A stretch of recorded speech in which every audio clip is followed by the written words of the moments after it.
तो hey guys, क्या हाल चाल है यार। Welcome back to the channel. तो गाइस, क्या आप वेनम 3 देखने जा रहे हैं? तो यार चलो वेनम 1 और 2 की स्टोरी थोड़ी अपडेट कर ली जाए। तो मैं हूं निखिल यादव और आप देख रहे हैं दी सुपर हीरो स्टेशन। और आज हम करने वाले हैं वेनम 1 और 2 की स्टोरी रिकैप। तो बिना किसी देरी के लेट्स गेट स्टार्टेड।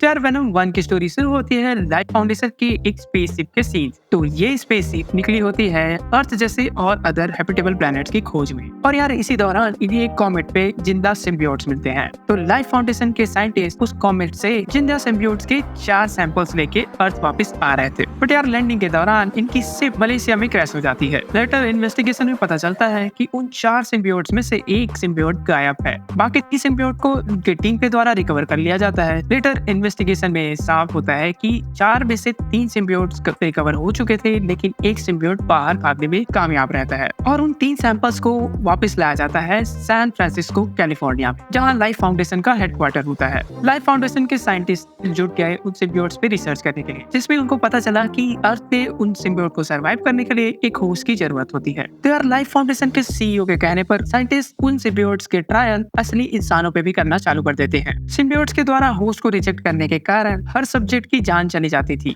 इस तरह उनके हर एक्सपेरिमेंट फेल होते चले जा रहे थे। तो सैन फ्रांसिस्को में मौजूद एडी ब्रॉक, जो कि एक जर्नलिस्ट होता है, जिसे इन ह्यूमन ट्रायल्स के बारे में थोड़ी भनक लग जाती है, बट इसके पास कोई पक्का सबूत नहीं था। लकीली एडी की मंगेतर एंड लाइफ फाउंडेशन के लीगल टीम की एडवाइजर थी। एडी ने चुपके से उसके लैपटॉप से क्लासिफाइड डॉक्यूमेंट्स पढ़ लिए, जिस डॉक्यूमेंट से साफ साफ क्लियर था कि लाइफ फाउंडेशन में बहुत सारी चीजें इलीगल तौर पे चल रही है। तो यार एडी ने सीधे गोल्डन ड्रेक का इंटरव्यू लेने के बहाने उससे ह्यूमन एक्सपेरिमेंट्स के बारे में क्वेश्चन किए। ठीक उस मोमेंट के बाद एडी ब्रॉक के लाइफ में सब कुछ तहस नहस होने लगा। तो ड्रेक ने अपनी हैसियत का यूज करके एन और एडी को उसके काम से निकलवा दिया। और एडी के कारनामों का पता लगने के बाद एन ने भी उससे एंगेजमेंट तोड़ दी। तो यार महीनों तक रिसर्च करने के बाद ड्रेक की टीम फाइनली सिम्बियोट्स को स्टेबलाइज करने में सक्सेसफुल रही, बट अभी तक इनको कोई परफेक्ट मैच नहीं मिला। ड्रेक के कमीनेपंते का अंदाजा आप इसी बात से लगा सकते हैं कि ड्रेक होमलेस पीपल के मजबूरी का फायदा उठा के उनको अपने एक्सपेरिमेंट में शामिल कर रहा था। ये बात लाइफ फाउंडेशन के एक साइंटिस्ट को बिल्कुल भी पसंद नहीं आई, और वो साइंटिस्ट जिसका नाम था डोरा, वो एडी ब्रॉक से मिलके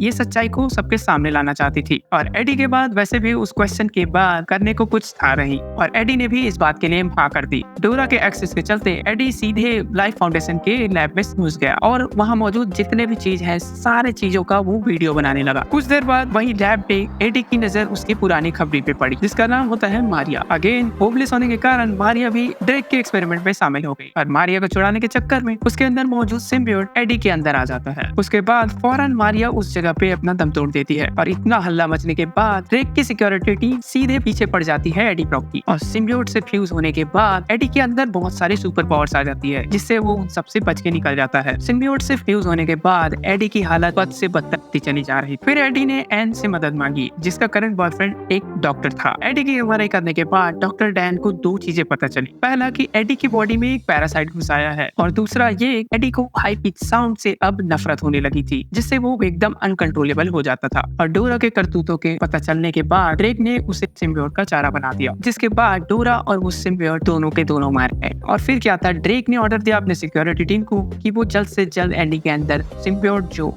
फ्यूज हो चुका है उसको लेके वापस आए। ड्रेक की सिक्योरिटी टीम एडी को लेने उसके अपार्टमेंट में घुस गए, बट उस सिम्बियोट से मिले सुपर पावर्स की मदद से एडी उन सब से बच के भाग निकला। ये सब देखने के बाद ड्रेक समझ गया कि एडी ही उनका परफेक्ट मैच है, जो कि एक सिम्बियोट के लिए परफेक्ट होस्ट का काम कर रहा है। ये सब देखने के बाद ड्रेक को अब किसी भी हालत में एडी चिंता चाहिए था, ताकि जल्द से जल्द वो एडी को लैब ले जाके उस पर रिसर्च शुरू कर सके। बट एडी उनकी पकड़ से बहुत दूर था। उस सिम्बियोट ने अपना नाम एडी को वेनम बताया। वेनम आगे एडी को बताता है कि उसके जैसे और सिम्बियोट्स कॉमेट पे सवार होकर एक हैबिटेबल प्लैनेट की खोज कर रहे थे, ताकि वहां रहने वाले स्पीसीज को ये लोग होस्ट बना के सर्वाइव कर पाए। मगर ये लोग वेनम ने एडी के साथ एक समझौता किया कि उसके साथियों के आने तक वेनम एडी के बॉडी में रहेगा, बदले में ये एडी की जान बख्श देगा। और एडी भी वैसे वेनम से मिले सुपर पावर्स को एंजॉय करने लगा था, और वैसे भी एडी के पास जान को खोने के अलावा और कुछ भी नहीं था। लेकिन यार एडी को अब भी ड्रेक से बदला लेना था, और यार ड्रेक को एक्सपोज करने के लिए एडी और वेनम उसके पुराने ऑफिस चले गए। एडी अपने बॉस के डेस्क पर ड्रेक के खिलाफ बहुत सारा सबूत रख के वो जैसे ही नीचे आ रहा था, ड्रेक की भेजे स्वॉट टीम ने उसे घेर लिया।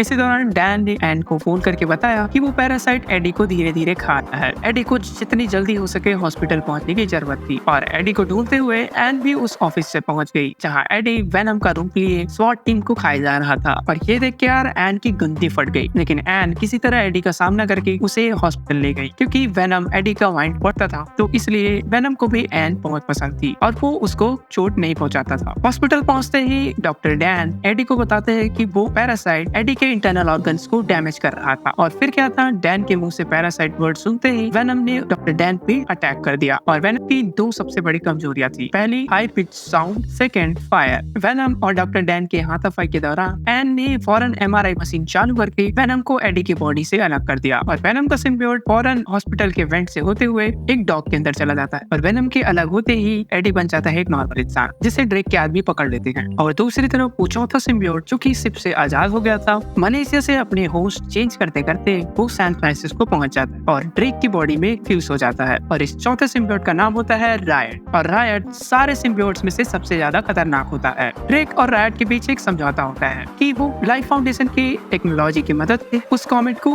अर्थ पे ले आएगा और दोनों इस बात पे सहमत हो जाते हैं। एडी को कैप्चर करने के बाद ड्रेक और रायट एडी को टॉर्चर कर रहे थे और एडी की जान बचाने के लिए ना चाहते हुए भी एन ने वेनम को अपने अंदर ले लिया। और वेनम के बिना एडी ड्रेक के किसी भी काम का नहीं। ड्रेक के आदमी एडी को मारने के लिए एक जंगल में ले जाते हैं, पर तभी एन और वेनम वहां आके एडी की जान बचा लेते हैं। और एक ऑकवर्ड केस के बाद वेनम एडी की बॉडी में वापस घुस जाता है, पर लकीली एन की जान नहीं जाती है। इसके बाद हमें पता चलता है कि पहले वेनम चाहता था कि अपने प्रजाति को अर्थ मिला के को आगे बढ़ाए, लेकिन एडी के साथ फ्यूज होने के बाद वेनम का अर्थ और ह्यूमंस के प्रति सोच और भी अच्छा होते चला गया क्योंकि अदर सिम्बियोट्स के बीच वेनम भी एडी की तरह एक यूजर था। एडी और वेनम के फ्यूजन ने दोनों को ही एक सुपर पावर दे दिया। यार वो सब तो ठीक था, लेकिन राट जैसे मॉन्स्टर को हराना बहुत ही ज्यादा मुश्किल काम था, जिससे राट ने लाइफ फाउंडेशन के सारे साइंटिस्ट को मारकर शिप को लॉन्च कर दिया। जिससे फाइनल फाइट के दौरान एडी और वेनम ने किसी तरह उस स्पेसशिप में धमाका करके राट और ड्रेक को मार दिया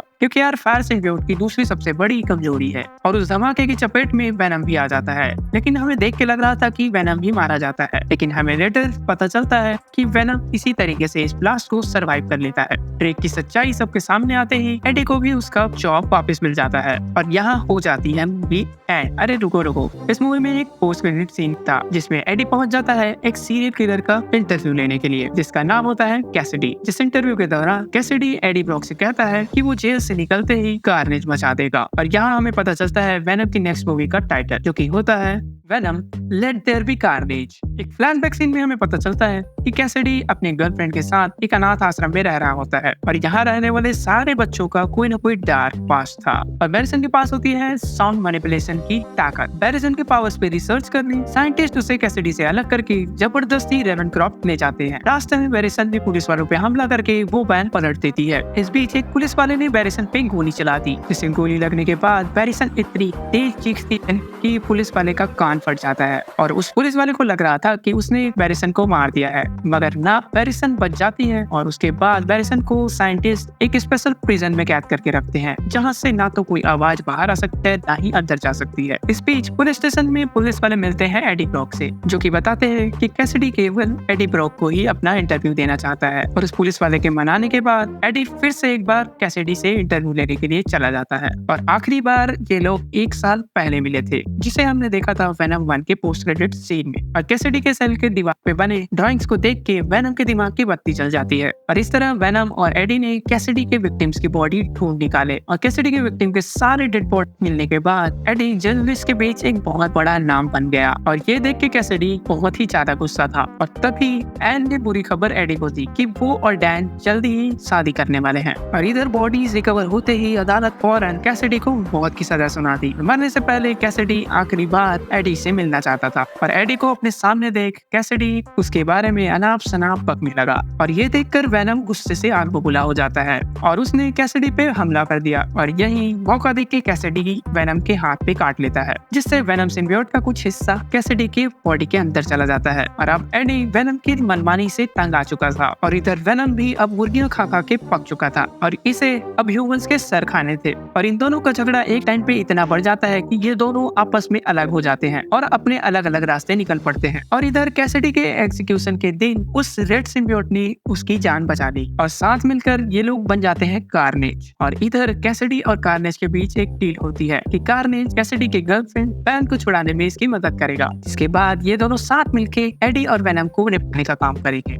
फिर इन दोनों ने बैरन क्रॉफ्ट पे अटैक करके बैरिसन को छुड़ा लिया और अपने पुराने अनाथ आश्रम जाके उसको पूरा का पूरा आग लगा दिया। और पैट्रिक ने इधर एडी को बताया कि कैसिडी जेल से भाग गया और हो सकता है कि वो एडी से बदला लेने जल्द ही यहाँ पहुँच जाएगा। और इधर पैट्रिक को शक है कि कैसिडी को जेल से भागने में एडी ने ही संभव किसी तरीके से उसकी मदद की है, क्योंकि कार्नेज में फ्यूज होने से पहले कैसिडी केवल एडी ब्रॉक से ही मिला था। उसके बाद डिटेक्टिव पैट्रिक एडी को पूछताछ के लिए पुलिस स्टेशन ले गए, बट इधर एडी बिल्कुल भी मुंह खोलने को तैयार नहीं था। उसके बाद एडी ने फौरन एन को कॉल करके सारी सिचुएशन उसको बता दी कि यार झगड़े के बाद वो और वेनम अलग हो चुके हैं और इसे एक लॉयर की जरूरत पड़ेगी। और इधर वेनम एडी से अलग होकर मस्त नाइट लाइफ एंजॉय करने लगा था, बट किसी तरह एन वेनम से मिलकर उसे बताती है कि एडी को तुम्हारी बहुत जरूरत है। और एन के कहने पे वेनम ने एडी को माफ कर दिया और वापस से एक बार एडी के साथ वेनम फ्यूज हो जाता है। और इधर कैसिडी और बैरन दोनों ने अपनी शादी के लिए तैयारियां शुरू कर और अपनी शादी में दोनों एक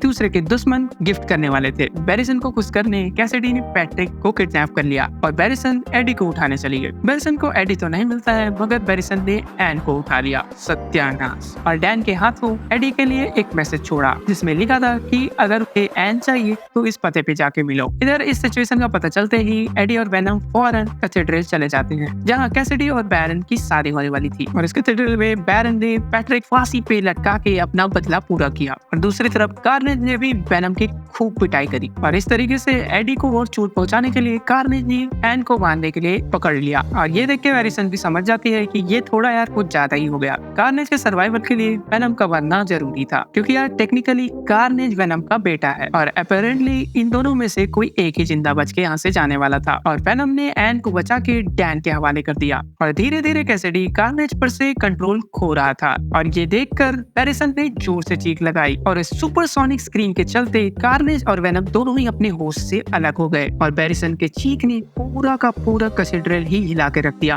और उस बिल्डिंग के मलबे में खुद भी दब के मर गई। और साथ साथ वेनम ने उस बिल्डिंग से गिरते हुए एडी को किसी तरीके से बचा लिया। और इधर कार्नेज भी किसी तरीके से कैसिडी के साथ वापस जुड़ने का ट्राई कर रहा था, लेकिन वेनम उसे खा गया और बाद में वेनम कैसिडी का भी सर खा जाता है। और फिर हम देखते हैं सरप्राइज सरप्राइज कि पैट्रिक जिंदा है, उसकी आंखें ब्लू हो जाती है, यानी इसके बॉडी में भी सिम्बियोट ने कब्जा कर लिया। और होपफुली वेनम 3 में हमें ये कैरेक्टर टॉक्सिन के रूप में दिखने वाला है। और इस इंसिडेंट के बाद एडी और वेनम मोस्ट वांटेड क्रिमिनल्स के लिस्ट में ऐड हो जाते हैं और पुलिस से बचने के लिए ये दोनों छुट्टियां मनाने बाहर चले आते हैं। और यहीं पे वेनम एडी को बताता है कि सदियों तक जिंदा रहने के कारण सिम्बियोट्स के पास अथाह नॉलेज है जिसे एडी का छोटा सा दिमाग बिल्कुल भी हैंडल नहीं कर सकता। और यहीं पे अचानक वो टेलीपोर्ट होके एक अलग दुनिया में आ जाते हैं और जहाँ पर वो टीवी में देखता है कि जे जॉनर जेमिसन स्पाइडरमैन की असली सच्चाई के बारे में बता रहा होता है कि पीटर पार्कर ही स्पाइडरमैन है। और यह हो जाता है यार वेनम 2 दी एंड। यार ये था वेनम 1 और 2 का क्विक रिकैप। ऐसे रिकैप और अदर वीडियोस के लिए हमारे channel the super hero station को सब्सक्राइब करें और इस वीडियो को लाइक करें। इसी के साथ मैं मिलता हूँ आपको दूसरे किसी नए वीडियो के साथ।